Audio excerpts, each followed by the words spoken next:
welcome to Thursday's edition of Cracking the Cryptic. And on screen we have a puzzle that arrived a few days ago from the unbelievable setter Ard van der Wetering from the Netherlands. Ard, of course, is the man behind the video that is our biggest video on the channel. It has over 7 million views, would you believe it? That video is called a Sudoku with only 4 given digits. Don't get me wrong, that puzzle is an extraordinary puzzle and quite an interesting solve. But this, have you ever seen the likes of this? Because the answer to that is no.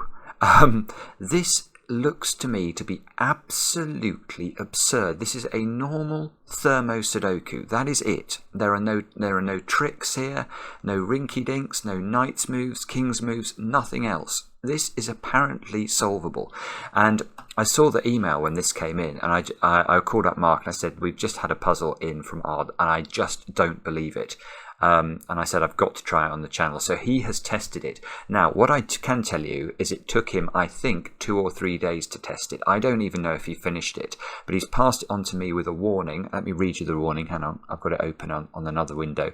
He says, this is an unbelievably brilliant puzzle, but it is also brutally difficult, but you have to sit there until you solve it if you do it in a video. So that is... yeah, that's a worry, isn't it? So that means this could be a very long video, but never mind. I'm determined to give this my very best shot. And yeah, well, anyway, we shall see how I get on. Now, before we kick off, I've got 2 things to mention. The first is thank you so much if you're one of the people who watched our first ever live stream yesterday. I did indeed manage to get OBS working. I managed to tie it up to YouTube somehow, and I did a couple of times crosswords with the help of the audience in an hour-long video. And what I'll try and do for anyone who's interested and who missed it is I will try and put that on the channel probably tomorrow morning UK time. It was a real adventure to me. I loved it, and it was a preparation because we've had a lot of requests to do or to try and play a game called The Witness, or Portal, or even StarCraft, and even Overwatch on the channel. We're going to think about all these things. I can tell you I did download The Witness last night and I did try and play it. It does work on my computer. I played it for 5 minutes and I still feel dizzy today as a result of motion sickness. I do not know why I'm getting motion sickness from playing The Witness, but it is a bit of a worry because I don't know whether I'll have to take medicine or something to avoid that happening, or whether I can change the settings somehow. So if anyone knows how to avoid getting motion sickness while playing The Witness, I know it sounds mad, but yeah, I can't even go on the London Eye without it giving me a problem. So yeah, I know, I'm strange. Anyway, what else did I want to mention? Well, just if you're a patron of the channel, please do check out Heatwave, which is the incredible series of 10 thermo Sudokus, which is a topical variant created by Grockles that we've got over there for all our patrons. We've already had, I think, 200 or 300 correct solutions, and the plaudits have been amazing. So well done if you've managed to battle through all 10. You are doing very well indeed. Now, let's get to this. It's called Checkerboard, and let me read you the rules. It won't take long. Normal Sudoku rules apply. Along thermometers, digits must increase from the bulb end. So we've got 16 one-cell thermometers in this puzzle. It is ludicrous. So thermometers, if you're not familiar with them, whatever you put in the bulb end, let's put a 3 here, this square now just has to be higher than 3. So it could be anything apart from 1 or 2 or 3 itself, or indeed 8 and 9 by Sudoku. But ignoring the Sudoku aspects, it just has to be higher than a 3. Let's put a 4 in. That would be a totally valid way of fulfilling that thermometer. And that's it. That is all we get. We get 5 given digits, 16 one-cell thermometers, symmetrically arranged in the grid, and apparently this has a unique solution. It is miraculous. It is miraculous that this exists. I can say that, and I've not even started the puzzle yet. But anyway, let us do that. The way to play, do have a go yourselves. The way to play, of course, is to click the link under the video as usual. Now I get to play. Let's get cracking. Sudoku may be our friend here. Look, I can put a 1 in one of those 2 squares. Right, Right. I've got 2 9s in the grid as well. Let's have a... yes, okay. So where does 9 go in box 8? You can never put 9 in the bulb of a thermometer, because if you did, you'd have to put at least 10 in the end of the thermometer, and you can't put 10 in a Sudoku. So 9, look, is in one of those 2 squares, which means 9 is in one of these 2 squares in box 9.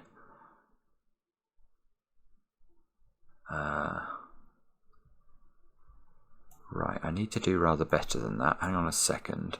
9 is in one of 3 positions in box 4.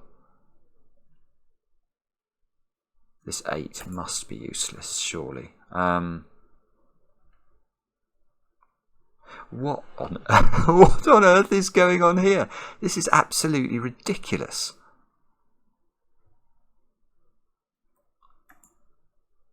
Okay, well, I do not see anything else by normal Sudoku, so we must be looking for some jiggery-pokery, I think. I don't know whether to look at 1s or 9s. I think I might look at 1s. I'm looking at the top row and wondering about 1s. Because 1s can never obviously go in the end of a thermometer, because then you'd have to put 0 in the bulb, which is just as bad as putting 9 in a bulb. So 1 in the top row is in one of 4 places. Yeah, but because there's sort of a lot of symmetry here, can we go further than that? 1 in row 3 can be in one of these positions, I think. Right, okay. Right, we're kicking off with something fairly extraordinary here. Looks like a jellyfish to kick off with. Look at where 1 can go in row 7. Boom, boom, boom, boom. Where can 1 go in row 9? Boom, boom, boom, boom. Well, that is going to give me a digit, actually. Good grief. Right, so let's just talk quickly about what we've found here. We have found that in row 1, in row 3, in row 7, and in row 9, the 1s are limited to a very select group of columns, I suppose. Either column 2, column 4, column 6, or column 8. And that's all we need to know to eliminate a 1 from this cell here. Why can I eliminate a 1 from this square? Well, the key is to understand or to think about facetious, simple questions. How many 1s are you expecting there to be in column 2 of this grid when we complete it? When we complete it, we're going to be positive. Well, our mental coach is telling us positive mental attitudes. So, how many 1s are there going to be in column 2? There's going to be exactly 1. How many 1s are there going to be in column 4? Exactly 1. How many 1s in column 6? Exactly 1. How many 1s in column 8? Exactly 1. So in these 4 columns, there are exactly 4 1s. We don't know where those 1s are, but we know there are exactly 4 of them. But we know in row 1, there is a 1 contributed to one of those columns. We know in row 3, there is a 1 contributed to one of those columns.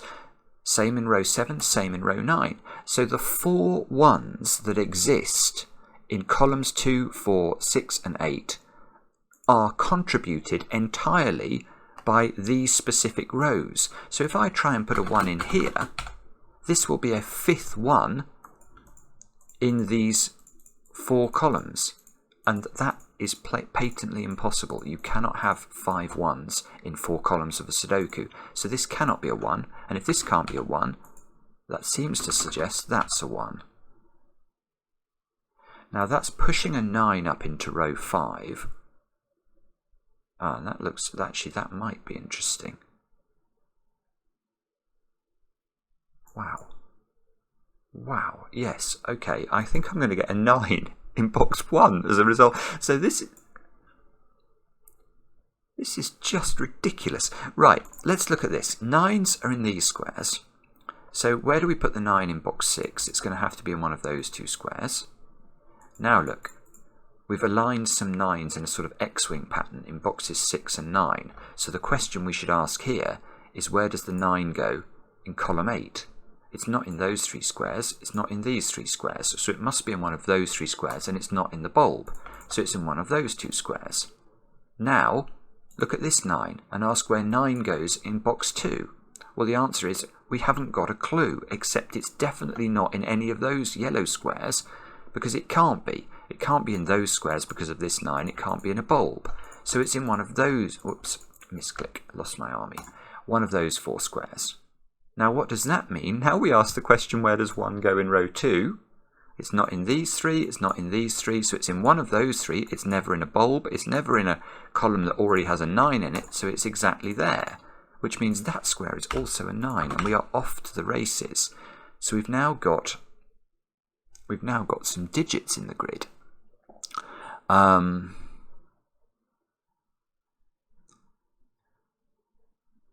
Right. What does that mean? How can we make more use of our 9s or our 1? I've not really thought about. I got this 1, and then I started to think about 9s. Let me just think about this 1 a bit more.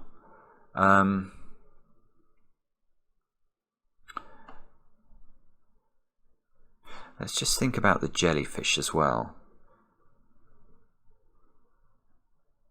Ooh, okay. So which cells are interesting from a jellyfish perspective? Well, because we know that the 1s in columns 2, 4, 6 and 8 are in the purple squares, you can't have a 1 here. You can't have a 1 in any of those squares. We already know now we can't put 1s in any of the central 3 rows because of the ones we've placed in the grid. So the other interesting cells are those squares. So there's no 1s in any of those squares, which means there's no 2s in any of the end squares. Is this madness I'm thinking about here? When I say that the end squares, let's make those yellow actually, just to sort of preserve the highlighting. I now can't put a 2 here, because if I do put a 2 there, because of the thermo, that's going to be a 1, which we know it can't be because of the jellyfish.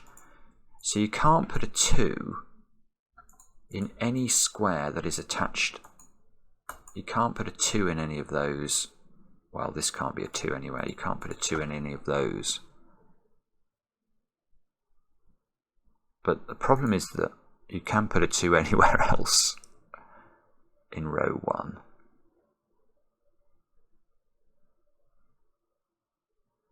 This is crazy. I am really, really surprised that... No, I'm astonished that this has a solution. Because I'm just thinking now, even as I get some digits in the grid, if I manage to get a thermometer digit filled, unless it's a very specific digit, like unless I get a 2 here, for example, which is a bad example, because this can't be a 2 because of the jellyfish, but let's say I did get a 2 in that position, which would give me a 1 here. That's giving me a very small inference. If I get any other digit other than 2 here, it's telling me very little about the bulb every time.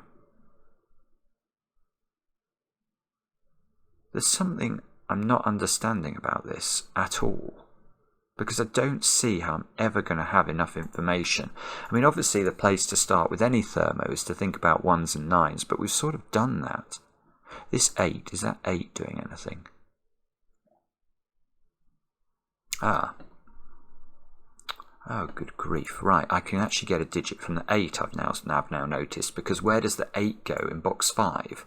It doesn't go there by Sudoku.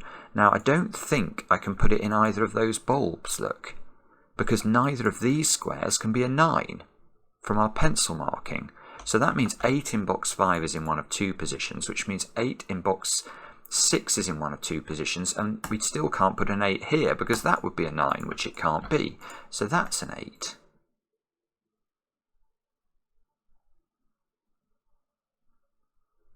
So now 8 in box 3, look, can't go here because that would be a 9, which is impossible.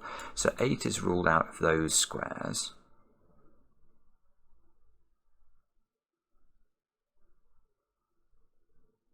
So 8 is in one of 5 positions, I think, in box 3. Oh, good grief. What about 8 in box 1? You can't, again, you can't put 8 into the bulb because that would be a 9. So 8 is in one of 4 positions in box 1. And that's it's almost gorgeous, because thinking about where 8 goes in box 3, 8's in one of those 5 positions, which I can't really hope. Oh, maybe I've got to turn on my blue highlighting. Can I turn on blue highlighting somehow? Aha! My blue highlighting is back. I don't know where it went, but it went. Right, so now those squares are the possible positions for 8s in box 3. Imagine this one is not an 8. Then you'd have to ask where 8 goes in row 2, and it would have to be in one of those squares, and it couldn't be in the bulbs. It would have to be here.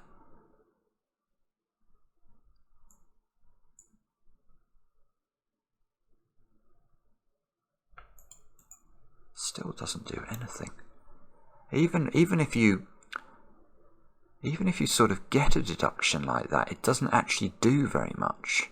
It gives you a digit. Everything we're doing is just giving us a digit, and then we sort of have to leave it alone. This is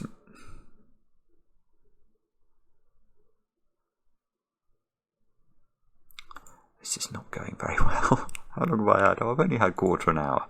That's not too bad. We need inspiration to strike, I think, here.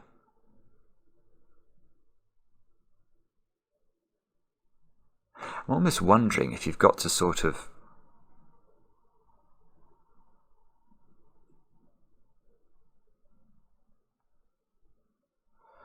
I'm almost wondering if you've got to sort of try and parcel off the bulbs of the thermos and sort of do something set related, relating to bulbs in the ends.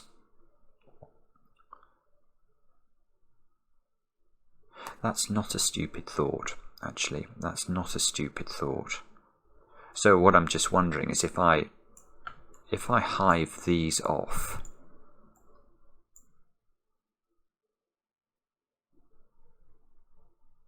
I'm going to look at that. Let me... am I going to have to get rid of my jellyfish highlighting? I think I am, because I'm not going to be able to see what the set is otherwise. Let me go to colours. Right. Oh, actually I can Control A now, can't I? Control A, get rid of colours. Right, what I'm thinking is, can we hive off or separate the bulbs of the thermometers from the ends of the thermometers using set? So if I highlight those, that they do show up. Right, okay. So these four rows of the Sudoku are clearly 4 sets of the digits 1 to 9. Now, if I isolate 4 columns that entirely contain ends of the thermos, like this, are we going to get anything interesting here? So these 4 columns, the 4 purple columns, are clearly also 4 sets of the digits 1 to 9. So we know in the greens we've got 4 sets of the digits 1 to 9, and in the purples we've got 4 sets of the digits 1 to 9. So if I was to remove this square, which has both colours in it, from both sets, it would still be true to say that the purples and the greens would still be exactly identical, because this digit here is in purple and it's in green, so I'm going to get rid of it. Now I'm going to get rid of that one. I'm going to do the same throughout, and then I'm going to stare at the grid and see whether we've revealed anything. The problem is, no, maybe this is wrong. Maybe this is wrong. Hang on. I've just seen I've got loads of real estate here, which is... So how many... What have we got now? We've now got... What I was noticing is I've got all this real estate here, which is, it's coloured in green, not coloured in purple, but it's not in a bulb or or a tip. Have I got the right number of digits in both sets now? Yes, I've got 20 digits in green. 16, 20, yes, and I've got 20 digits in purple. So we can, right, so we're now in a point where we can say the purple and the green sets contain the same digits. And that is a little bit interesting, because obviously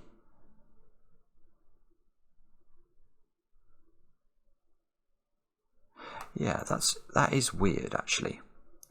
Because all the bulbs are in green and all the tips are in purple,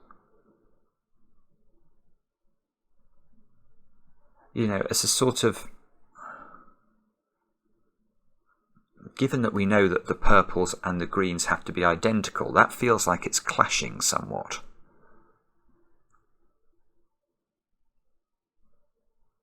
Yeah, that might actually be the trick we're looking for. Because what I'm thinking is that the purple tips, of which there are plenty, must be greater than their equivalent bulb. So whatever's in there, it's got to be at least one greater than whatever's in there. So we've got 16 bulbs, so we've got 16 tips. So if we were to hive off all of the purple tips, let's just do that, all of these squares from purple, and all of the bulbs from green, let's remove these as well. Boom, boom, boom, boom, boom, boom, boom, boom, boom. Then what we're left with, which is just this strip of purples in row 5 and this column of greens in column 5, because we know that the purples and the greens together must add up to the same number because they contain the same digits. But the ones I've highlighted in blue, we know that the purples must be at least 16 greater, which means that these greens must be at least 16 greater. Oh, this is absolute. I've done it. I've done it. I've done it. Right. This is it. Because we know that the purples are at least 16 greater than the purple tips are at least 16 greater than the green bulbs, which means that that difference, whatever it is, whether it's more than 16 or exactly 16, it is exactly 16, I've just worked it out, but it must be entirely catered for by the 4 greens in column 5. They must be greater than the 4 purples in row 5 by that amount. So what's the absolute minimum I could put into these 4 squares? Absolute minimum. Well, I can't put a 1 into them, so the absolute minimum is 2, 3, 4 and 5, which add up to 14. Now what's the absolute maximum I could put into these 4 squares? Well, the absolute maximum I can put into those 4 squares is 9876, which is 30. And that's the biggest differential I can create between these greens and these purples. And that differential is 16. So this is the trick. This is the trick, because now we have proved that this is an 8.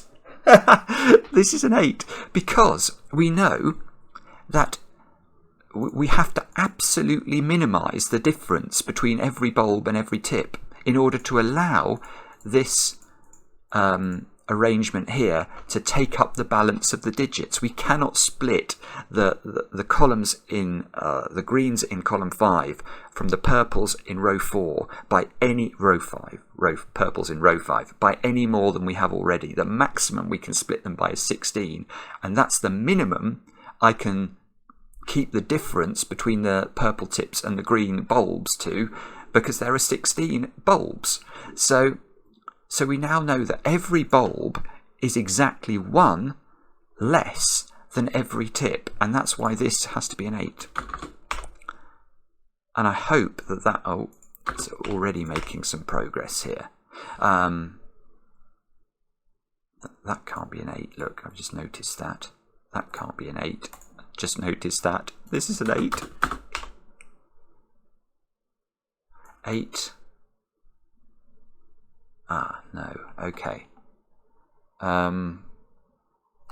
So, what are we going to have to do here? We're going to have to sweat these digits like nothing on earth, aren't we? So 8 is in one of 4 places now, I think, in box 3. I've got this 8, which I didn't have before. I'm noticing that I haven't actually got many digits at all in bulbs or on tips. So we're going to have to work hard to get the digits that we're going to need. Anything we can get on a bulb or a tip gives us the other digit as well.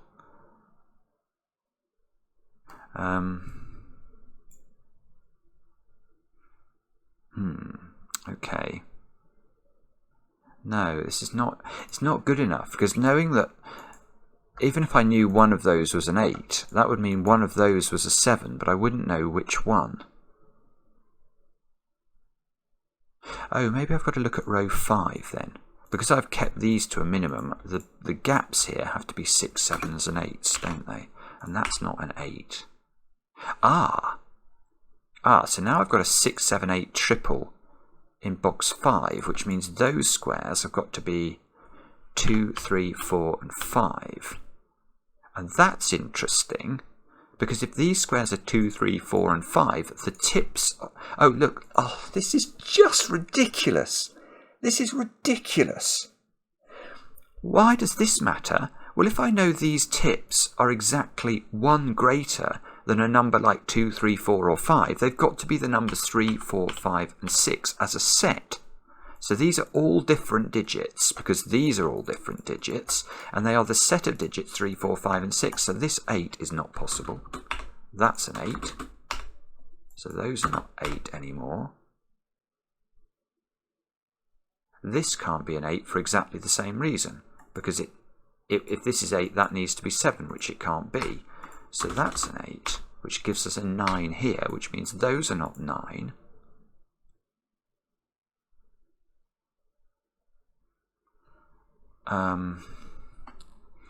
My goodness me. Please let me be able to solve this from here. I feel like I've done, well, I feel like I've found a breakthrough. Now 8, look, in box 9 has to be in one of those 2 cells. Oh no, it doesn't. There's an 8 here. That's, oh, aha. So I've now got an 8 here, and that 8 is on a tip of a thermo. So where does its friend live? What's in there? It's got to be 1 different from 8, which is therefore a 7. Which means this square is a 6, this square is a 7. Those 2 squares now are not 7. This is a 6, 8 pair.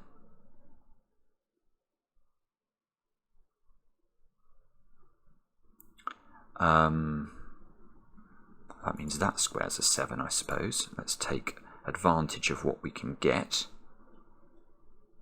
So now we know there's a 7. Ah, hang on, I've got this square. This is... Ah, I'd overlooked this one. This is an 8, so that's a 7. It's in the bulb. We know it's 1 different. So I've actually got a few 7s. I've got a few 8s now.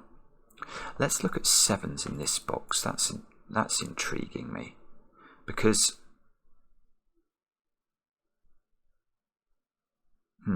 Oh yeah, this is good. This is good. Because where does 7 go in this box? It's in one of those 2 places. Now, if it was here, because we know that the bulb would be 1 different, this would be a 6, which it can't be. So that's not 7. This is 7. That's a 6. That's a 7 by Sudoku. And this 7 is on a tip. So that's a 6. That's a 6. That's an 8.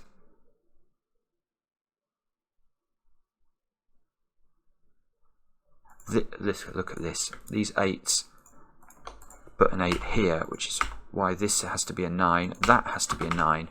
This is one of the greatest puzzles I have ever seen in my life. I can tell you that now. I am so nervous I'm not going to be able to solve it. I cannot tell you. because I've just got to solve this.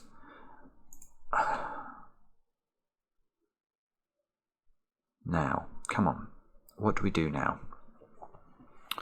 What do we do now? The answer is I have not got a clue. Sevens. Look, I can keep going with sevens. That's what I can do. This can't be a 7 because it would put a 6 in the bulb, which it can't be. That's a 7.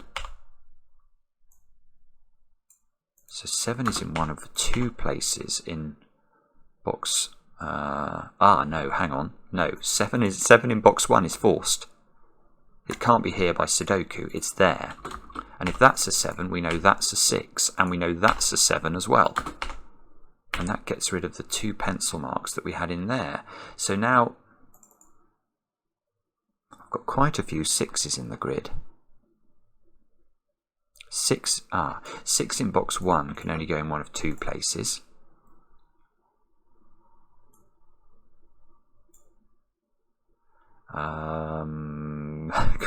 Can we limit 6 similarly in box 3? I don't think we can. I think it's in one of 3 places, which means weirdly that one of those 3 squares is a 5. I have no way of pencil marking that in a way I'll remember what it means, and I'm reluctant therefore to do it.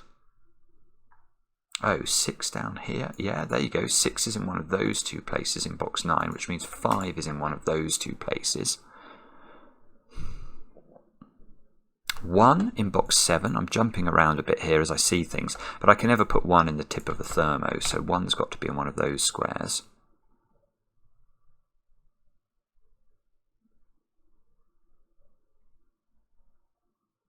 Oh, 1 in box 3. Where does it go? Now it can't be in the tip of a thermo, so 1 I think is in one of 2 places there.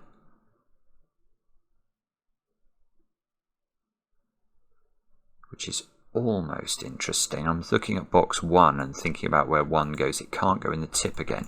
So 1 is in one of 2 places there. And that does give me another digit. That can't be a 1. This is a 1. Oh, this is just beautiful. I hope that if I get through this, Ard will write to me or make a video of how this was constructed, because this is ridiculous. You can't put 1 here, it's in the end of a thermo. 1's got to go in one of those squares. Sees that square, puts a 1 here. Because oh look, yeah, and 1 in this box has to be in one of those 2 squares, whoopsie, which means 1 is not here anymore, and I get a 1 there.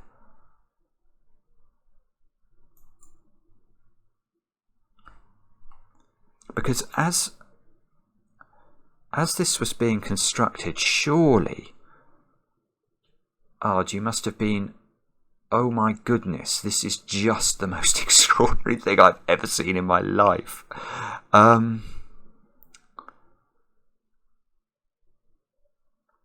I don't know if this is relevant, but I am now noticing that I can't. I'm now wondering about 2s, actually, because cells like this can't be a 2, because that's going to put a 1 here where it can't go. This is probably a leftover from the jellyfish that we found earlier.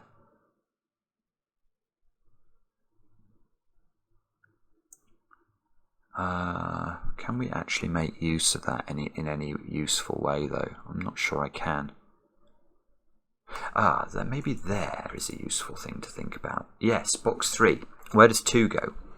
We can't put it in the ends of the thermos because that's going to force 1s into bulbs where there can't be 1s. So 2 is in one of those squares. Same thing. Oh, lovely. I've got a 1-2 pair in this box. Does that do anything, though? The answer seems to be no. It rules 2 out from this square. Oh no, hang on, it does do a little bit in box 7. You can't put 2 here and you can't put 2 here because that would be a 1. So the 2's, yeah, this is good. The 2's in one of these squares and it's not there because that would be a 1 where it can't go. So that's not a 2 and this is a 2. Oh, it's beautiful. It's just so beautiful. The 2 in box 9 is now locked. It can't go in the end of the thermo. It's got to go here. That gives me the 2 in box 3. That locks a 2 into one of two places in box 6. This 2 is ruling a 2 out of that square.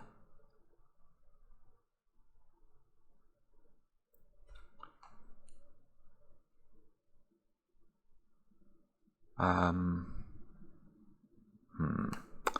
just looking at this now. There is a strange triple in column 9. And why do I think that? Well, look at column 8. We've got 3s, 4s and 5s to place in those squares, but they're all in bulbs, which means that their tips have to be selected from the digits 1 higher than 3, 4 and 5. So that's a 4, 5, 6 triple, which means that square is not a 4 or a 5. So those 3 squares here are going to be from 2, 3 and 9, I think. That's not a 2. So there's, we already know there's a 2 up there. So this...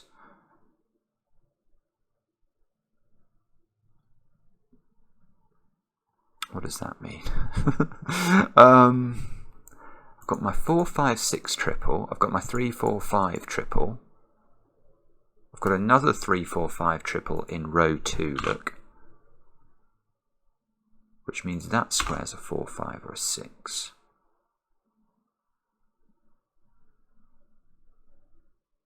No, okay, I don't know if that's doing anything useful or not. Oh, I was about to say I've got another weird triple in column 1, but I don't have, look. Because yeah, it's not quite the same. Well, it's the same geometry, but I don't seem to have got as many digits or something. This is a 3, 4 or a 5, which puts that as a 4, 5 or a 6, but this one is a 3, 4 or 5, but it doesn't have an equivalent bulb situation, which is a bit annoying.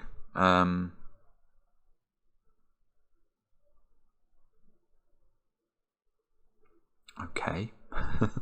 What does this mean?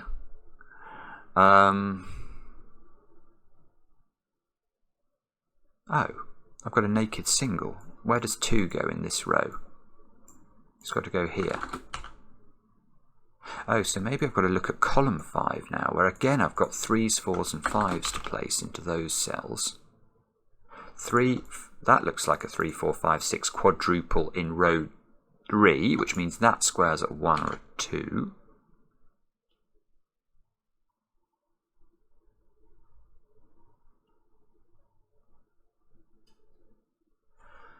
I'm getting stuck, aren't I? I was not unexpected. This is not unexpected. Oh no! Come on, Simon. No, maybe I should use. I think at the minimum I've got to do is label all the thermos. So this square here has got to be 3, 4, 5, or 6, which means this. That's not a 3, because if that's a 3 here, this square would have to be a 2, which it cannot be. So that square is only 3, 4, or 5.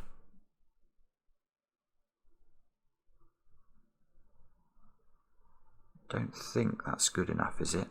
3 in box 7 has to be in one of, in fact, one of 2 places only. That might be useful. 3 is not here anymore. And that's on a tip. So if that's not a 3, this is not a 2. Oh, right, okay, let's keep going with this though. Because now in box 9, the 3 is in one of those 3 places, which means that is not a 3. And if that's not a 3, that is not a 4. And if that's not a 4, the 4, this is ridiculous. This is ridiculous. This keeps bouncing backwards and forwards, because now, if that can't be a 4, the 4 lives up here in box 7, and that's not a 4. Which means that's not a 3. And I've got this one down to being a 4 or a 5. Oh, please.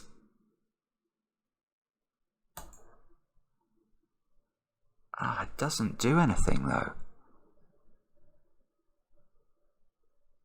No, it does. It does do something. Because what is this digit? Whatever this digit is, where does it go in box 7? The answer, I think, is there. Those 2 digits have to be the same digit by Sudoku. And if they're the same digit, What would happen if they were 5? The answer is we've broken the puzzle, because now I have to put a 5 here, which by Sudoku is fine, but it's not fine for our 1-cell thermometer. So those can't both be 5, they've got to be both 6s, and they join them with their friends here. But that's not what's really interesting, because what's really interesting is getting a 6 on the tip of a thermo gives me 2 5s in the bulbs. I'm just pausing here to make sure that I'm not missing a trick, because there is an awful lot. Every time I remove pencil marks from tips, I've got to be so careful, because removing 6 from these two means I've got to remove 5 from those two. And, of course, removing or placing a 6 here means this is a 5, which means that is not a 5, which means that is not a 6, which we already knew. But this being a 6 means that this has got to be a 5. And it means more than this, though, because also we know that this 6, we know those 4 digits were a 3, 4, 5, 6 quadruple, don't we? So getting a 6 here means I must remove 6 from both of those squares. Now that... oh, hang on. So getting rid of... oh, I've already removed the 5 because I got this 5, so that seems to be duplication. But this 6 here is now no longer in that square, so the 6 in box 1 is in this square. That's not a 6 anymore, which means that's not a 5 anymore. Now I've got a 3, 4 pair somehow in column 8. So that square's got to be a 5, and that's in a bulb. That's not a 5. Honestly, this is as much fun as you can have with your clothes on. This is just ridiculous. 2, 3, 4 here. 5 here means this is a 6 because it's on the thermo. I feel like I've done an awful lot of 6ing in the last... yes, there we have. We've done all the 6s now. Have we done all the 5s? No, by no means. By no means have we done all the 5s. Ah, but look here. We've got 6 digits at the start of row 8. So these squares have got to be 3, 4, and 9. And this is useful. That's 3, 4, or 9. Now this square, therefore, can't be a 4. It must be a 5. And of course, what that means is that this is a 4. This is a 3 by the thermo logic. This is a 4 by the thermo logic. 3, 4. This is a 5 by Sudoku.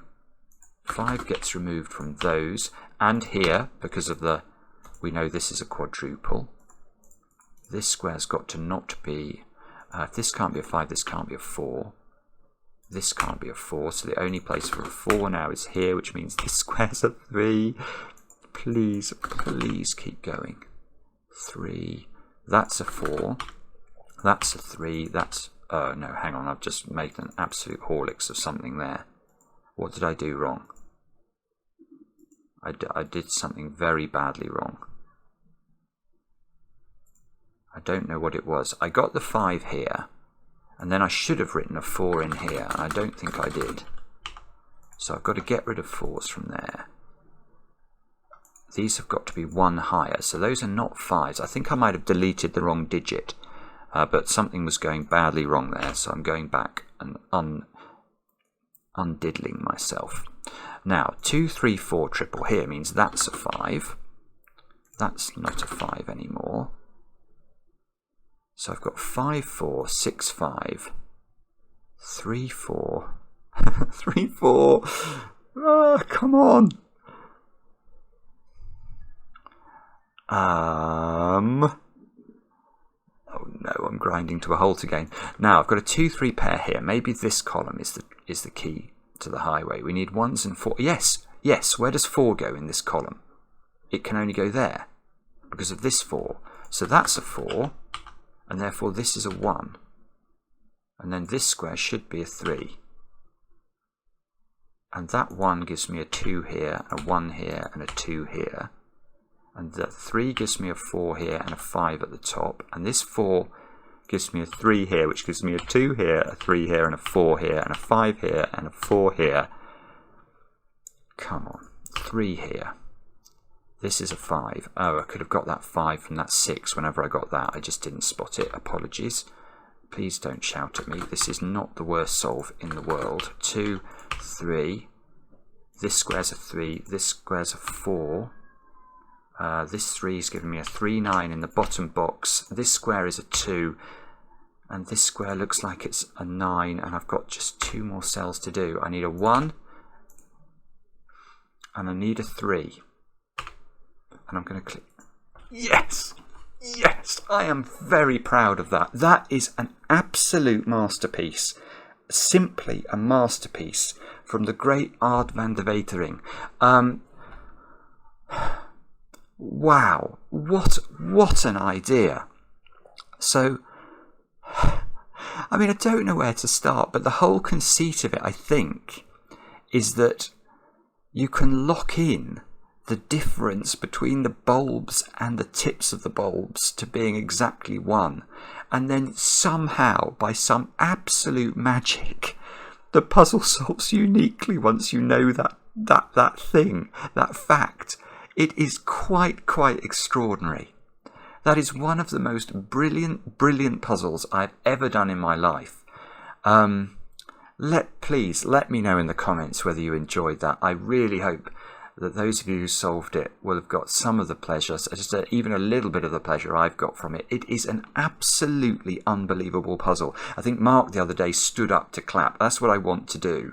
But that would prove I've got legs, and I don't want to do that unnecessarily. Fabulous, absolutely fabulous. Thank you so much for watching, and we'll be back later with another edition of Cracking the Cryptic.